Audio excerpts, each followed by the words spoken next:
Kung wala ako, naabutan ko nga eh. Naabutan mo? Oo. May natutulog dito? Oo. Sino po?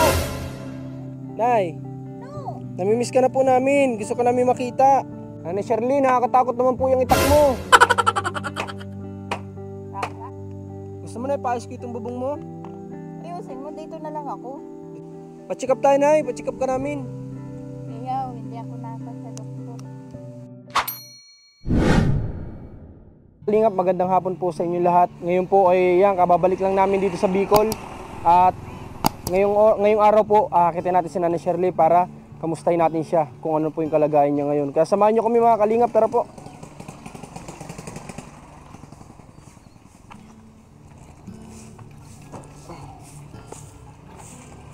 Buti na lang medyo mainit. Kaya siguro okay itong dadaanan natin.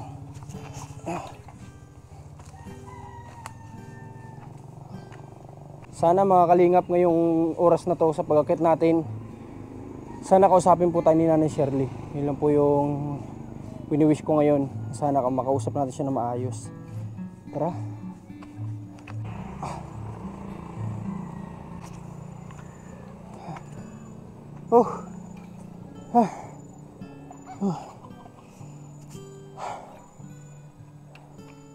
Pagod.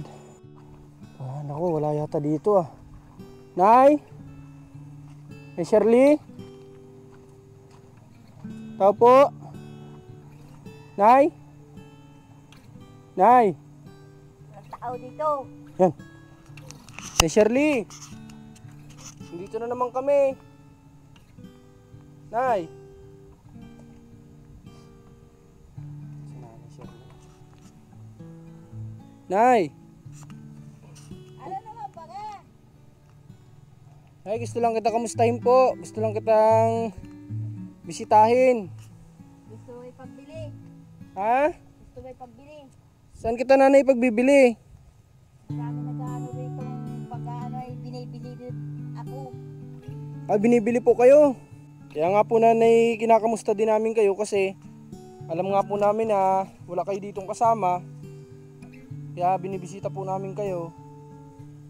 Nay, pagbuksan mo naman ako na ng pinto na, Nay. Ni Shirley. Sarado na. May dala po pati ako sa iyo ditong regalo. Hindi yan. Pangkain mo ito, pangkain. Hindi man po ito gamit. Kasi Para regalo. Ha? Nag-regalo ka ng regalo. Sa Oo. pagkain na kinaingit ang mga tao dito nakikita. Maraming pagkain. Maraming gamit. Pero Nanay Shirley, nakausap ko na po sila. Hindi na daw sila maiinggit. At masaya daw po sila kapag tutulungan namin kayo. Sabi po ng mga tao, nakausap namin dyan sa baba. Sabi nila po ay masaya kami at tutulungan nyo pa rin si Nanay Shirley. Sabi po gano'n, hindi na daw sila maiinggit, Nanay. Kaya nga po nag-akit ulit kami dito. Sabi ko, nagpaalam po ako. Magdadala ako kay Nanay Shirley. Sabi nila, opo, sige po, maganda po yan. Kaya sasabihin ng iba Kaya Nanay, dapat tanggapin mo na po itong dala namin. tapos sasabi pa ng iba, makmak pa rin. Nanay, pagbuksan mo na po ako ng pinto, Nay. Nay Shirley. Para po makita ka naman namin, namimiss na pati ka namin ni Rans. Nay, namimiss ka na namin. Nay Shirley. Nay, No! namimiss ka na po namin. Gusto ka namin makita. Nay. Natinik na nga po ako pagkakat dito sa iyo. Lalo na ako, natinik din. Natinik ka din. Inaabot ka ng katupakan, Nay. Inaabot daw, sabi nanay sa akin, inaabot daw siya ng katupakan. Nay, hayaan mo na, Nay. Nandito nga kami para may makausap ka po.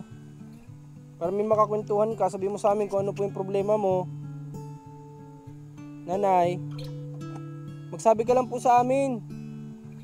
At nandito nga po kami, mga Team Kalinga, para po makatulong. Kung ano man po ang... Tayo ng gamit. Ha? Ay, hindi na kami madalang gamit kung ayaw mo po. Pagkain na lang dadalhin po namin, Nanay. Gusto mo na, ibigyan kitang pera, ikaw na lang magbili. Kung gusto mo po, nanay, bibigyan po kita. Ikaw na po magpili ng gusto mo. Gusto mo po, nay?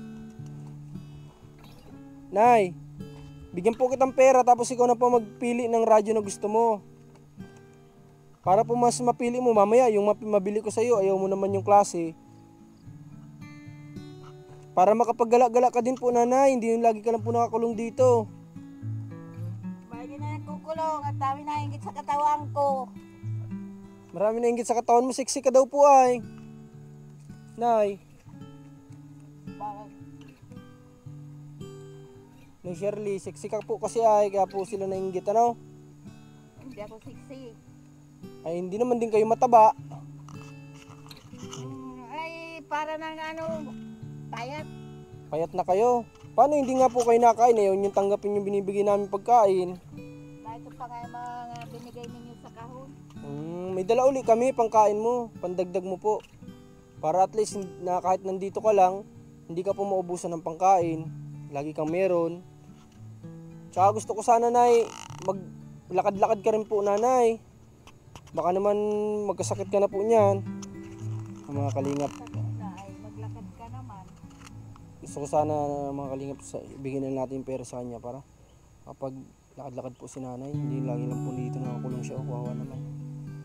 Kung bigyan natin ng pambili, siya na po ang pipili. Tapos makakapag siya, lakad-lakad po sa sentro. Kawawa naman po ay. Kawawa po dito sa nanay Shirley. Yung pong bubong niya yung pinakita ko sa inyo noong nakaraan, yung nilagay lang namin yan ni Rans. Tapos dito, wala na, kalbo na po dito. Kalbo na yung yero, tinan nyo po itong, yero yung pawid, tinan nyo po. Napakadaling matanggal, masira na. Tuyong-tuyo na po. Shirley, gusto mo papalitan na lang natin yung bubong mo dito po? Ha? Oo. Papalitan po natin yung bubong mo, gusto mo? Oo. Dito na lang po ano? Oo. Ba't may tinda po baga dyan sa baba na pawid, kahit pawid na lang ilagay natin kung ayaw mo ng yero. Dito na lang mga kalingap, pag din natin, pakiusapan natin si Kuya Christian na baka pwedeng matulungan niya tayo na gawin po itong bubong ni Nanay Shirley. O kung hindi man, baka may iba po dito marunong sa baba, palagyan na lang po natin kaysa naman po ganito. Wawa naman at ayaw po talaga ni Nanay Shirley umalis dito, huwag natin pilitin. Dito na lang po siya, tapos yung hindi lang siya mababasa. Ano po, nanay, ano? Yung hindi kayo mababasa, ano? Mga ilang pawid kaya ito? Sa tingin mo, Rans, mga ilang pawid kaya yan? Sige, siguro sa tansya ko ito wala itong 100. Ang mga kalingap, siguro ang magagamit lang dito, mga 80 pawid siguro. Pwede na rin natin gawing 100 para kung mapasobrahan po dito pag ganito, pwede. Ayan grabe. Tapos itong dingding niya, tingnan natin kung anong pwede natin mailagay dito. Nanay Shirley, nakakatakot naman po yung itak mo. Takot magamapurol nga. Bilhan mo ako. Gusto mo ng itak? Anin mo naman po ang itak. Aba. Takot nga. Sa pagkakalak niyo po sa pinto niyo. Ano, mga lalaki ay. Sino pong lalaki, nanay? May napunta ditong lalaki? Ako, papabarangay natin yung mga lalaki na yan. Nay. Pinagbuksan na po tayo ni Nanay Shirley. Thank you, nanay. Ganda ni Nanay Shirley, naka-lipstick. Kaya pala maraming napunta dito, nanay. Ang ganda niyo pala. Bakit huwag mo nga ako lukulukuhin, ha? Nanay, may dala ako sa iyo po. Idagdag mo po dyan sa pang ano mo. Sa pang... Dyan po sa pang ano nyo. Sa pangkain nyo po. Ha? Padagdag po ito, nanay. At para hindi ka po maubusan. Ha? Para hindi ka maubusan ng pagkain. Sila ay nag-ano lang. Ano po, nay? Mga mage. Andyan din yung dati. Opo. Nanay, may mga biskuit dito. Maraming biskuit dito sa loob. Mga pang-almusal mo po. Tapos may kape po dito, yung ano, yung mahaba na, yung ganun. Para hindi ka na po magtitimpla-timpla. Ganun na yung binili ko sa iyo. Hindi po yan itim, nanay. Oo. Yung isang haba na po yung kinuha ko sa inyo. Ano po, nanay? Gusto mo na ipaayos ko itong bubong mo? Ayusin mo, dito na lang ako. Dito ka na lang. Kung dito ka, pagagawa namin, pagbubuksan mo kami ng pinto. Ha? Payag ka. Ayos lang sa'yo. Bakit? Anong... Eh syempre kapag bibisitahin po namin ikaw, dadalang ka namin ng pagkain, Una itong dalawang ito. dapat pagbuksan mo naman kami ng pinto. Kagaya ngayon, pinagbuksan niyo po kami. Ay, Kaya salamat po sa inyo, pinagbuksan niyo kami. kala ko wala kayo dyan. Oo nga po, dalawang araw po kaming wala, sa Maynila kami, kararating namin kagabi. Kaya nga po ngayon, talaga kayo pa lang yung pinuntahan ko. Kasi gusto ko nga kayong kamustahin, gusto ko kayong bisitahin.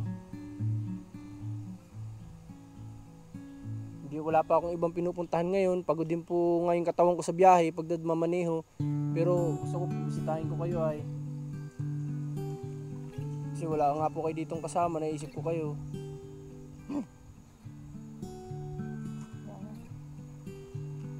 Ba't naluluha ka na ay? Ano? Naluluha ka. Wala. Nay, pag may problema ka, magsabi ka lang sa amin ha. Dito lang baga po kami oh. Pwede kayong magsabi sa amin kung ano yung may tutulong namin.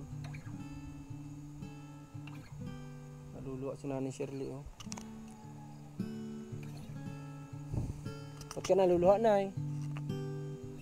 Wala. Nalulungkot ka? Ha? Nalulungkot ka po? Ano nandito lang kami ha. Turong mo na lang kaming mga ano mo, mga kaibigan, apo, ganyan. Turong mo na lang kaming ganyan.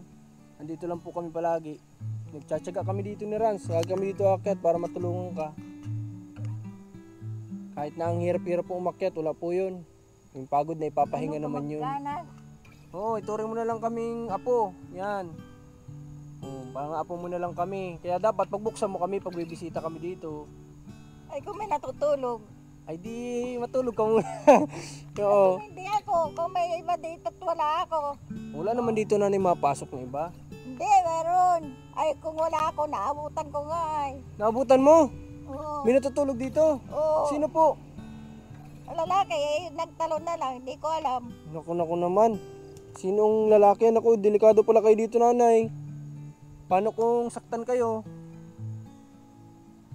Papakamot ako sa inyo.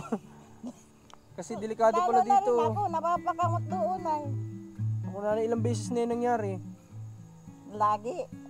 Naabutan ko, lalaki, natalon, nalaang. Kung sa nakakalusot. Pinasok, Para pag ano, hayop. Kahit maliit. pinasok pala dito si Nanay Shirley, mga kalingap po. May nadatnan siya dito, natutulog na lalaki. Kailan niya nangyari, Nanay Shirley? Bago lang o matagal na? Lagi. Madalas? Madalas nangyayari yan, Nanay? Danas. Nagkikinig lang ang mga ano ay. Kailangan natin po si Nanay. Gusto mo mong pa-check-upan ka namin? Ha? Takot ako. Bakit ka po matatakot eh? Papagalingin nga po kayo. Kahit ako may sakit, hindi ako nagpapa-hospital. Eh, paano kayo gagaling? Kung di kayo papacheck up. Hindi ako nagpapaano. Papacheck upan kita, Nanay. Gusto mo po? Hindi, ayaw ko magpaano sa doktor. Sige, Nanay. Para magaling ka na po. Hindi ako sanay. Eh, paano ka po gagaling? Gusto nga namin magaling ka. Pa-check up tayo, Nay. Pa-check up ka namin. Ayaw, hindi ako napa sa doktor. Yun yung talaga mga kalingap. Gusto ko sanang mapacheck up kay Dr. Squadra. Kahit online po. No? Para mabigyan si Nanay Shirley ng gamot para po gumaling siya. Kasi nakakaawa po siya dito. Nanay, tingnan ko kung baka may pera ako dito. Bigyan kitang pambili mo ng radyo. Para po mapili mo kung anong gusto mo, ha? O Nanay, bibigyan po kita, Hawakan mo po ito, Nay. Sige na, tanggapin niyo po. Dati hindi mo tinanggap yung pera, ngayon tanggapin niyo po ito. Sige na. Sige na, Nay, Tapos bili ka po ng radyo. Ikaw po ang magbili para makapaglakad-lakad ka po. Sige na. Hawak na, Nanay. Maliit na bagay lang yan. Pero bibili ka ng radyo mo, ha? Kasi para malibang ka po dito. Ano? Para hindi ka dito hindi ka mainip. May mapakinggan kang radyo. Ano po, Nanay? Ha? Nandito pa rin kami ni Rans. Lagi kaming bibisita sa'yo. Dalang ka namin ng pagkain. Dami ng pagkain. Maganda po yan para magtaba ka, marami kang pagkain. Kailangan nyo pong malusog na pangangatawan, kailangan nyo lumakas ulit. Gusto mo po ba magtanim-tanim dito, Nay? Gusto mo bilang kita ng pananim? Dalan mo ako. Dalang kita? Oo. O sige, dadalang kita, orderan kita, ha? Anong mga pananim po ang gusto mo? Mga gulay-gulay. Gulay, kagaya ng ano po? Mga... Sari-sari. Sari-sari, basta gulay. Mga ano bang pwede? Pechay, ganyan? O talong, sitaw? Gusto mo yung ganon? Sige, sige ha, nanay. Gawin natin ito mga kalinga para kanina ni Shirley. Orderan ko siya ng mga pananim. Tapos, kausapin natin may ari dito. Baka mapayagan niya si nanay Shirley para po bumalik yung dating sigla niya. Kasi magsigla po ito dati si nanay. Napakasipag po niyan. Lagi po yan doon. Sa taas pa po ng bundok na yun. Doon ko po yan sila pa inaakyat. Ni Tatay Moises umaakit pa po ako dyan. Malayo pa po yan. Tsaka matarik. Binibisita ko po sila dyan. Tapos si nanay Shirley po yung palaging gumagabay kay Tatay Moises. Siya po yung nag-uuling. Umaakit pa doon sa mas mataas pa. Para lang manguha ng mga kahoy. Kahit sobrang bigat ng kahoy. Bit-bit po yan ni nanay Shirley. Gusto ko sana bumalik yung dati niya pong sigla na dating nakilala ko na nanay Shirley na masigla, masipag. Hindi po yung ganito na lagi lang nakakulong. Kasi naninibago din po ako ay. Kasi halos taon na, isang taon na din po siguro halos na nakakasama ko sila ni Tatay Moises. Kaya nasanay po ako sa dating sa dating nanay Shirley na ayun nga na mas masigla, masayahin. Lagi po sana ipagtawanan si nanay Shirley noon. Di ba nanay? Naalala mo yun? Nung umakit ako doon, naalala mo? Pinupuntahan ko kayo doon ni Tatay Moises. No? Nag-uuling ka pa nga doon, ano? Dati. Nag-uuling. Sige ha, pag-akyat ko ulit dito, dala ko na yung pananim ha. Tapos gusto mong itak para pandukal mo ng lupa, gusto mo? O, sige ha. Wala na naman. Bibigyan kita, Nay. Yan nga, binigyan po kita pambili mo ng radyo, oh. Oh. Ha? Basta tandito lang kami kung anong problema mo, huwag ka mahiya magsabi sa amin. Ni Ransa, pag-akit namin dito, kung may problema ka po, sabi mo sa amin. Tapos kausapin ko si Kuya Christian, ito na lang ipagawa ko, itong bubong mo ha. Si Kuya Christian po yung karpintero namin. Na dyan lang, sa baba lang, siya yung gumawa ng bahay mo po doon sana. Kaya lang, ayaw mo nga po doon magtira. Baka mapakiusapan kung umakyat siya dito at gawin po dito. Kung marunong siya ng ganitong bubong. No? Yan mo na, Nay, makikilala mo din yun. Baka kilala mo na. Sige na, nanay ha. Kapatid ni Bango. Opo, pamangkin. Sige na po, Nay, pasok mo po ito dyan, oh. Sige. Sige na, mag-iingat ka po dito ha. Nay. Ha? Sige, huwag ka na sa amin mahiya kung ano man ang gusto mo po na may request ka. Sabihin mo lang sa amin, huwag ka po mahiya. Sige po, nanay ha. Sige, Nay, salamat po sa'yo at pinagbuksan mo kami. Yung mga kalinga po. Bye, Nay! Hindi lang natin si Nanay Shirley mapilit na magpa-check up. Kasi takot daw po siyang nagpapa-check up. So sana siya mapa-check up kay Doktora Esquadra. Mapa-check up po sana natin siya. Para po gumaling po yung sakit niya. Tapos, nga po. Naisipan din namin na si Nanay Shirley na lang po yung magbili ng gusto niyang radyo na gusto niyang libangan. Para naman po nang sa ganun, hindi po siya nakakulong lang doon. Kawawa po siya doon ay. May po yung makapaglakad-lakad si Nanay Shirley. May makapaglakad-lakad, may makasalamuhan na din na ibang tao, may makakwentuhan ng mga kamag-anak, kapatid niya. So yun, salamat po sa suporta niyo mga kalingap. Ganun pa man hindi tayo titigil sa pagtulong, lalo na din dito kay Nanay Shirley kasi sa kanya po talaga ako medyo nakatutok ngayon kasi kita nyo naman yung sitwasyon, talagang karapat dapat naman talaga pong tutukan natin ito. So yun, salamat ulit. Marcos TV Channel, Commander ni Marcos, Rans Gomez Vlogs, at sa lahat po ng sumusuporta, thank you so much sa walang sawang pagsuporta nyo. Sana lagi kayo nandyan. Yan lamang po lagi kong pinagdarasal na sana hindi nyo kami pabayaan dahil po sa inyo makakatulong po tayo. So tulong-tulong lang tayo mga kalingap. Please subscribe.